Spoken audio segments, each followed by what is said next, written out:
Começa agora um programa que traz tudo sobre o livro mais lido em todos os tempos. Apresentamos O Som do Livro.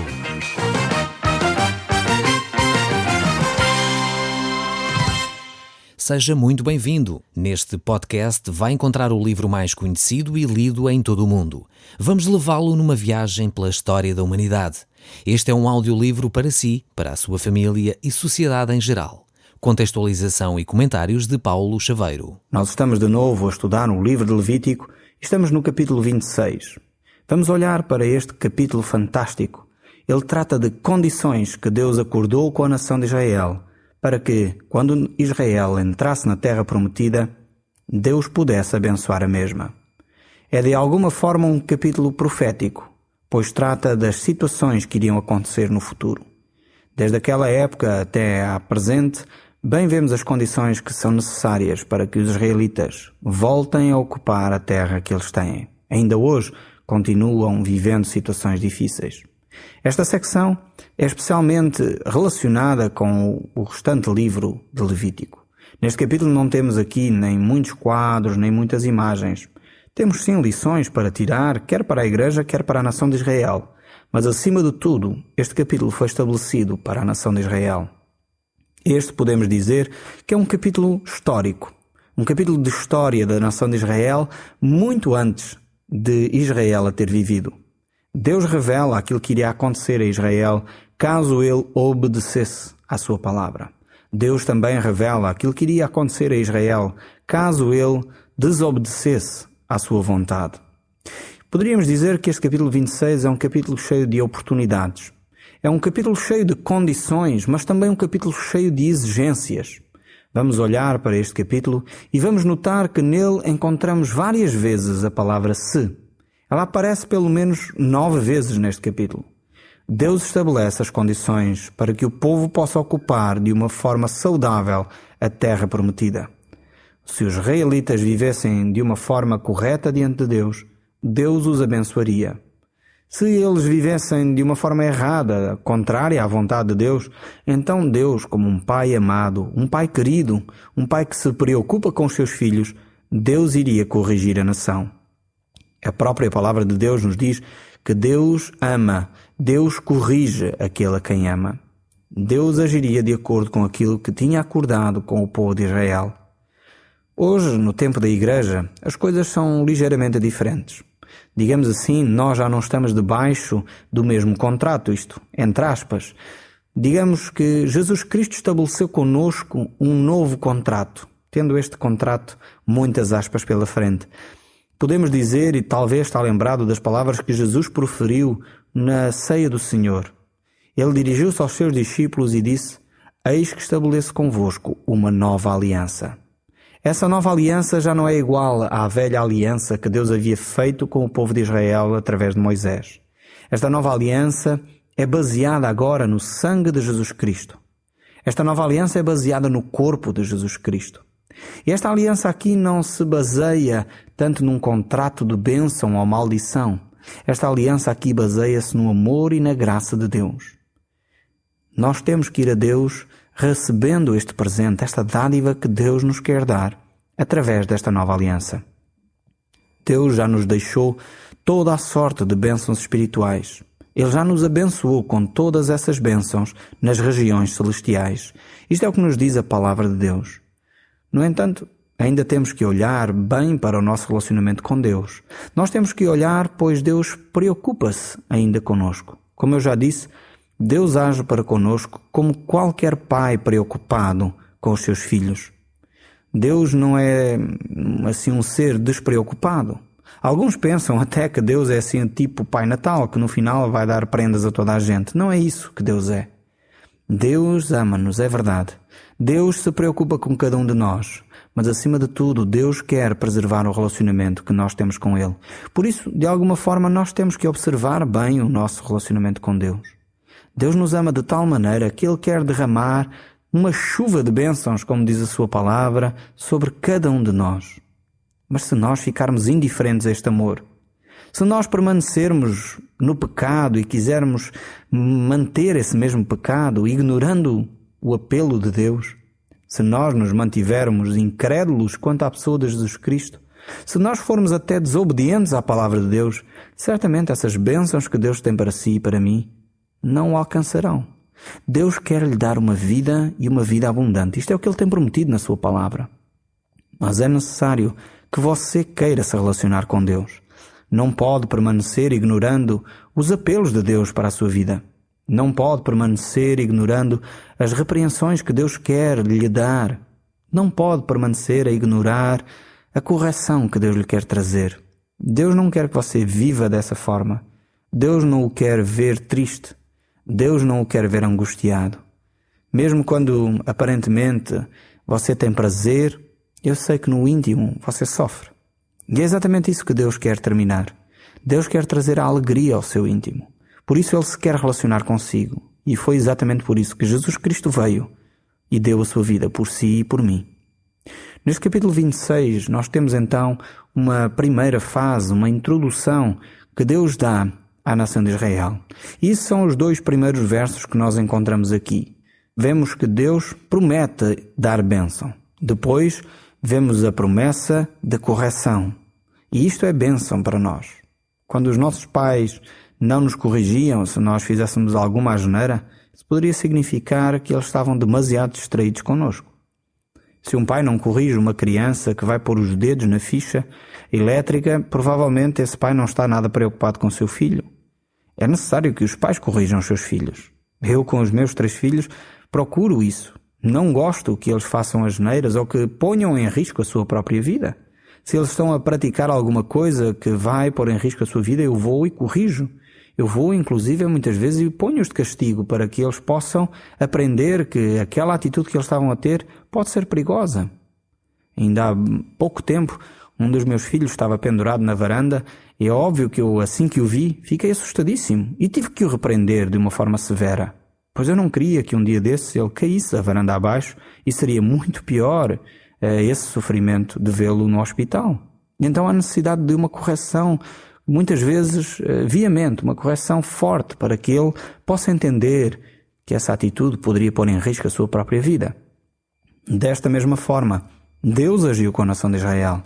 Por isso Deus vai fazer advertências ao povo. E Deus começa dizendo, no verso 1 e 2, não devem fazer ídolos, nem levantar estátuas, nem outros monumentos, nem colocar na vossa terra pedras com relevos, para se inclinarem diante dessas coisas. Pois eu é que sou o Senhor, vosso Deus. Observem o descanso do sábado em minha honra e respeitem o meu santuário. Eu sou o Senhor. A obediência às instruções destes 2 versos são essenciais para a nação de Israel viver em paz na terra prometida. Temos aqui 3 mandamentos que deveriam ser obedecidos pelo povo, a fim de eles poderem ocupar e viver nesta terra. O primeiro mandamento que nós vemos, salta-nos logo à vista, é: primeiro, não devem fazer ídolos, não devem fazer imagens de escultura. O segundo mandamento é: deveriam guardar o sábado. E o terceiro mandamento é: eles deveriam respeitar o santuário. Esta palavra aqui, ídolos, na linguagem hebraica, poderia ser traduzida literalmente pelas palavras coisas nenhumas. Não fareis para vós coisa nenhuma. Todavia, muitas vezes, pessoas fazem do seu relacionamento coisa nenhuma. Ou seja, não ligam ao seu relacionamento com Deus. Colocam no lugar de Deus outras coisas. Por isso, desprezam o relacionamento com Deus. É por isso que o apóstolo Paulo diz que um ídolo, na realidade, ele não é nada. Mas, no entanto, quando ele toma o lugar de Deus, a imagem de escultura em si não é nada, mas quando ela toma o lugar de Deus, aí sim, o relacionamento com Deus, então passa a ser coisa nenhuma. E é necessário que nós coloquemos a nossa vida em ordem com Deus. Coloquemos em primeiro lugar Deus. A imagem de escultura significa uma imagem esculpida ou em madeira, ou em ouro, ou noutro material qualquer, ou em cerâmica, tanto faz. Desde que essa imagem retire a honra a Deus, desde que as pessoas se dirijam a essa imagem, se inclinem diante dessa imagem, em vez de o fazerem diante de Deus, então de alguma forma estão a retirar a Deus a honra que Ele merece. Pois Ele, Deus, é Espírito e Ele não pode ser descrito de forma alguma, não pode ser representado por nada. A palavra de Deus nos exorta várias vezes que não devemos fazer imagem seja do que for, nem de animais, nem de homens, nem de nada para representar a Deus. Vemos também que estes textos aqui têm mais 2 outros mandamentos referentes ao sábado e ao santuário. Eu creio que estes 3 mandamentos, estão todos eles interligados. No fundo, tratam todos da adoração a Deus. O sábado tem a ver com o facto da pessoa guardar um momento especial para adorar a Deus. E o santuário tem a ver com a pessoa poder se dirigir a um lugar onde pode estar em quietude, onde pode meditar de uma forma tranquila. Nós vemos que no Novo Testamento Jesus Cristo nos apela exatamente para esses momentos também. Jesus nos mostra que já não era mais o santuário, o lugar em si que era importante, nem tampouco o próprio dia de sábado, pois Ele era o Senhor do sábado e Ele mesmo iria destruir o santuário e em 3 dias iria reedificar um novo. E quando a mulher samaritana lhe pergunta qual o lugar onde deveria adorar, Ele diz que a Deus se adora em espírito e em verdade. E nem num lado nem no outro. Já não há um santuário, já não há umas paredes, já não há um lugar onde as pessoas adoram a Deus. A verdadeira adoração a Deus passa a ser feita em espírito e em verdade. E a razão é dada pelo próprio Deus, porque Ele diz, eu sou o Senhor. Então encontramos isto aqui nestes primeiros versículos, que são de alguma forma a introdução deste capítulo. Depois encontramos a primeira vez onde a palavra se aparece. E vemos assim, verso 3 a 6. Se quiserem as minhas leis e puserem em prática os meus mandamentos, eu hei de dar-vos a chuva na altura própria, para que a terra produza boas colheitas e árvores de fruto com abundância. Hão de ver que a debulha do trigo vai durar até à vindima e a vindima até à sementeira. Terão comida com fartura e poderão viver seguros na vossa terra. Darei a esta terra tempos de paz, de modo que vocês possam dormir sem sobressalto. Afastarei dela as feras e as guerras não voltarão a passar pela vossa terra. Vemos como Deus tinha esse desejo no seu coração de trazer bênçãos para este povo. Se eles andassem nos seus estatutos e guardassem os seus mandamentos e os cumprissem.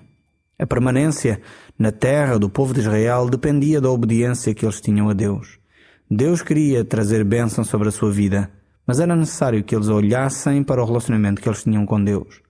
Ao mesmo tempo que Deus reconhece que eles poderiam escolher entre o bem e o mal, Deus diz que também Deus abençoaria se eles obedecessem e Deus de alguma forma os corrigiria se eles desobedecessem. Vemos em Ezequiel 34, 26, sempre a preocupação de Deus a trazer o povo a esta reflexão. Ezequiel diz, farei descer a chuva a seu tempo, serão chuvas de bênçãos. A intenção de Deus sempre foi abençoar o seu povo.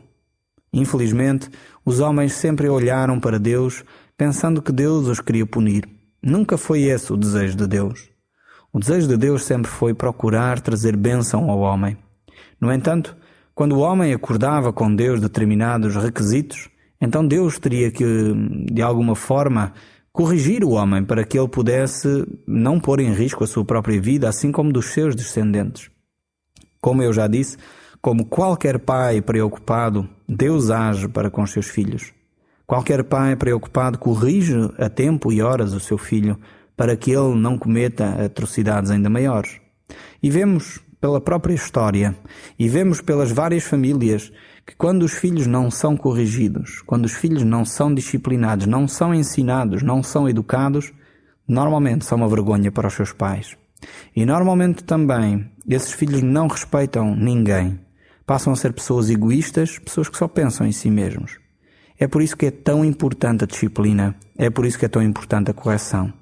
Deus tinha esse desejo no seu coração de manifestar a bênção aos seus filhos, mas Deus também queria que esses mesmos seus filhos fossem pessoas preocupadas com o seu próximo, com aqueles que cruzavam com eles.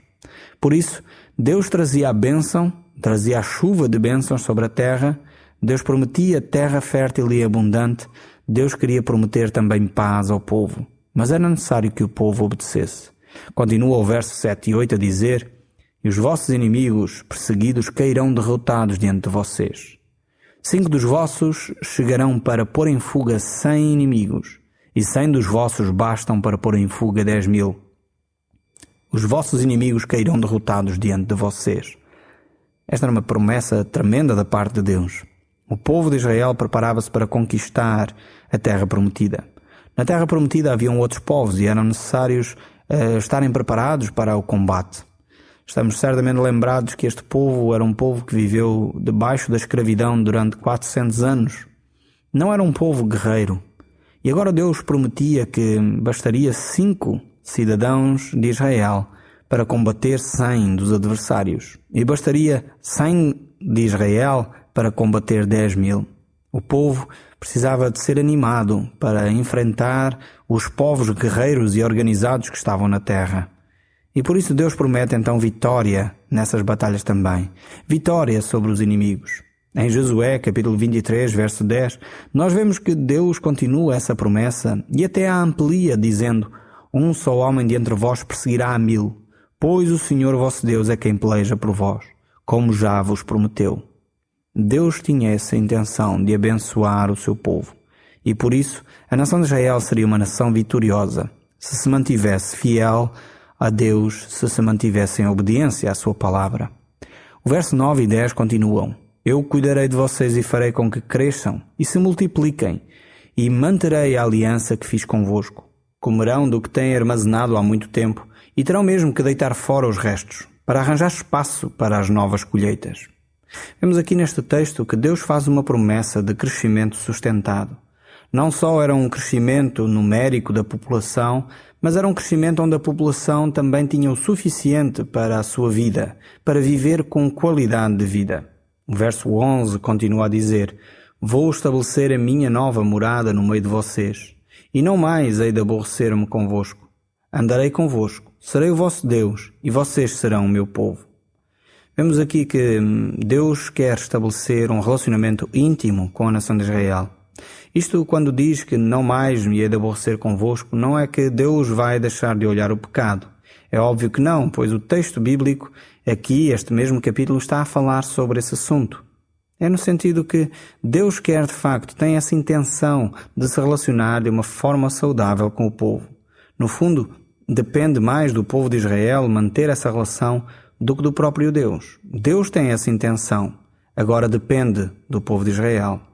O verso 13 continua: eu sou o Senhor vosso Deus, que vos tirou do Egito, onde vocês eram escravos. Quebrarei as correntes que vos subjugavam, e hei de dar-vos a possibilidade de caminharem de cabeça erguida. Vemos aqui Deus preocupado com limpar os traumas das pessoas. Deus queria retirar estes traumas de cima da nação de Israel. Nós sabemos, como povo português, como tem sido difícil para a nossa nação conseguir viver após tanto tempo de ditadura. Ainda muitas vezes sequelas se mantiveram em traços culturais por causa desse período. E Deus está aqui a dizer que Deus iria limpar esses traumas que o povo tinha. O verso 14 e 15 continua: mas se não me escutarem e não cumprirem todos estes mandamentos, se desprezarem as minhas leis e se aborrecerem os meus decretos, não cumprindo os meus mandamentos e sendo infiéis aos compromissos da minha aliança, então eu vou tratar-vos da seguinte maneira: enviarei contra vocês o terror, a fraqueza e a febre, que vos vão tirar a vista e consumir a vida. Hão de semear inutilmente os vossos campos, pois os inimigos virão comer a colheita. Hei de virar-me contra vocês e sucumbirão diante dos vossos inimigos. Cairão sobre o domínio dos vossos adversários. Terão de fugir de um lado para o outro, mesmo sem que ninguém vos persiga. Vemos aqui que Deus estava a alertar o povo, dizendo que de alguma forma as consequências da sua desobediência seriam estas. De alguma forma Deus queria preservar o relacionamento entre o povo de Israel e Ele mesmo.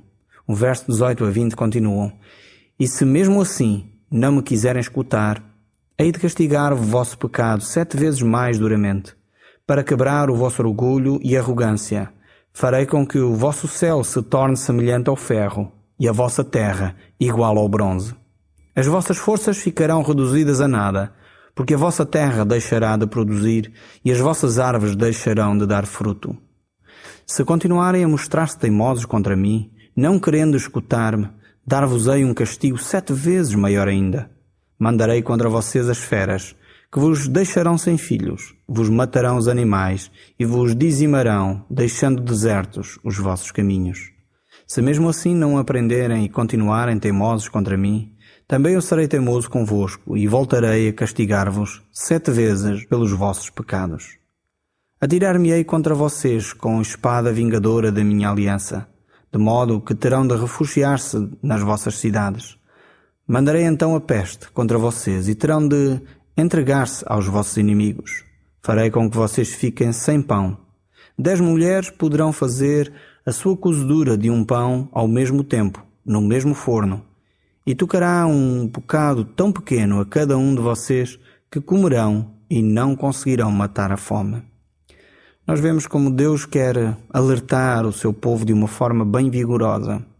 Deus quer que o povo não caminhe no pecado e por isso Deus faz repreensões bem severas.